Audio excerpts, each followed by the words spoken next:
जम्मू कश्मीर को केंद्र शासित प्रदेश बनाए जाने के बाद पहली सरकार मिल गई है। उमर अब्दुल्ला जम्मू कश्मीर के पहले मुख्यमंत्री बने हैं। उपराज्यपाल मनोज सिन्हा ने श्रीनगर के शेर-ए-कश्मीर इंटरनेशनल कन्वेंशन सेंटर में अब्दुल्ला और उनके मंत्रियों को मंत्री पद की शपथ दिलाई। सीएम उमर के साथ 6 अन्य मंत्रियों ने मंत्री पद की शपथ ली। इन नामों में सुरेंद्र चौधरी का नाम भी शामिल है। खास बात यह है कि उमर अब्दुल्ला ने हिंदू विधायक सुरेंद्र चौधरी को केंद्र शासित प्रदेश का उप मुख्यमंत्री बनाया है। मंत्री पद की शपथ लेने वाले नामों में से सुरेंद्र चौधरी का नाम सबसे ज्यादा चर्चा में है। उन्हें डिप्टी सीएम बनाकर उमर अब्दुल्ला ने बीजेपी को बड़ी टेंशन दे दी है। माना जा रहा है कि इस फैसले के पीछे उमर अब्दुल्ला का वहां की आवाम को बड़ा संदेश है। नेशनल कॉन्फ्रेंस का जम्मू कश्मीर में काफी अच्छा प्रभाव रहा है, लेकिन हाल ही में हुए विधानसभा चुनाव में जम्मू रीजन से जो तस्वीर देखने को मिली, यकीनन उमर अब्दुल्ला को यकीन नहीं हुआ होगा। इस बार जम्मू रीजन के सीटों में बीजेपी ने अच्छा प्रदर्शन किया है। जम्मू रीजन की 47 सीटों में से 29 पर बीजेपी ने जीत दर्ज की है। हिंदू बहुल सीटों पर बीजेपी के पक्ष में जमकर वोट पड़े हैं। आधी से ज्यादा सीटों पर जीत हासिल करने के साथ ही जम्मू क्षेत्र में बीजेपी सबसे बड़ी पार्टी बनकर उभरी है। लेकिन इन सबके बीच उमर अब्दुल्ला ने बड़ा दांव खेल दिया है। उन्होंने अपनी कैबिनेट में 2 हिंदू विधायकों को जगह दी है। वो 2 विधायक सुरेंद्र चौधरी और सतीश शर्मा हैं। सतीश शर्मा ने छंब विधानसभा सीट से निर्दलीय उम्मीदवार के तौर पर चुनाव लड़ा था। उमर ने सुरेंद्र चौधरी को डिप्टी सीएम बनाकर जम्मू रीजन को साधने की कोशिश अभी से कर दी है। ऐसा कर उमर अब्दुल्ला ने जम्मू रीजन को बड़ा संदेश देने की कोशिश की है। वहीं चर्चा ये भी है कि सुरेंद्र चौधरी को बीजेपी के रविंद्र रैनी को हराने का इनाम मिला है। देखिए, मैंने कहा न, खित्ता पीर पंचाल के लोगों के लिए और खासकर मेरे निशारा कांचौंसी के लोगों के लिए एक बहुत फख्र की बात है।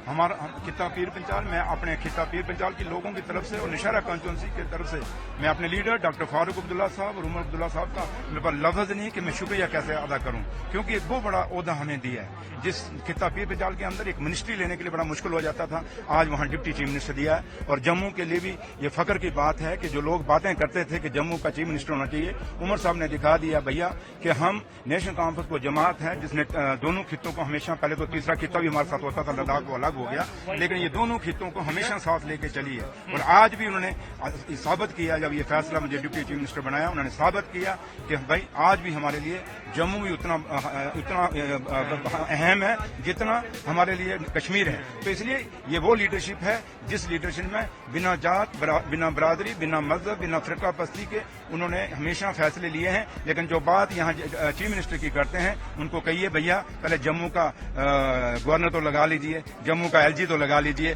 फिर दूसरों को डिक्टेट दीजिए, फिर दूसरों को बातें सुनाइए। Thank you. पहले यहाँ पे स्टेट की अब ड्यूटी है, तो कितना चैलेंजिंग रहेगा? देखिए, चैलेंजिंग कुछ नहीं है।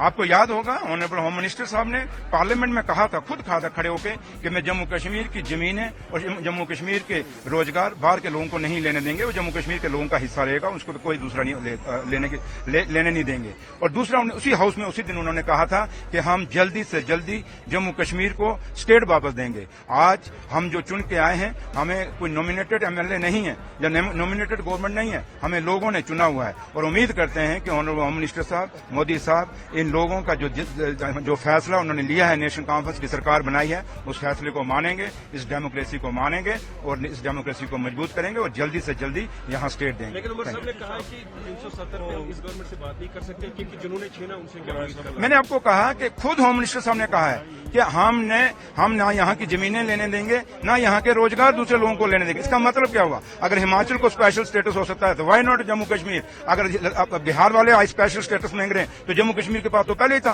तो इसलिए इसमें कोई नई चीज हम नहीं कर रहे, यही सरकार खुद लोगों को दे रही है। तो लिहाजा हम तवक्को, उमर साहब ने जो कहा ठीक कहा और वो हमारे लीडर हैं, उसी में हम भी।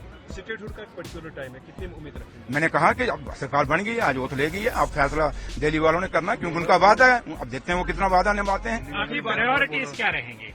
हमारी प्रायोरिटीज तो आपको सबको पता है कि आज इन 10 सालों में जो एक गैप आया है, लोगों के सरकार लोगों से, आम लोगों से दूर हो गई है। उस गैप को कहीं ना कहीं बांटना पड़ेगा, उस गैप को कम करना पड़ेगा। उसके बाद लोग बेरोजगार बच्चों का रोजगार का मसला है, यहाँ बिजली का मसला है, यहाँ पानी का मसला है, यहाँ हॉस्पिटलों का मसला है, यहाँ स्कूलों का मसला है, यहाँ टूरिज्म का मसला है। काफी सारे मसले हैं जो यहाँ जम्मू कश्मीर में मसले हैं। इन मसलों को कहीं ना कहीं नेशनल कॉन्फ्रेंस ने हल करना। और सबसे बड़ा मसला जो जम्मू का है, क्योंकि जम्मू जो हमारा दरबार मुफ्त था, ये महाराजे का दिया हुआ था, किसी पार्टी ने नहीं दी था। और महाराजे के फैसले को ही नेशनल कॉन्फ्रेंस ने आगे चलाया था।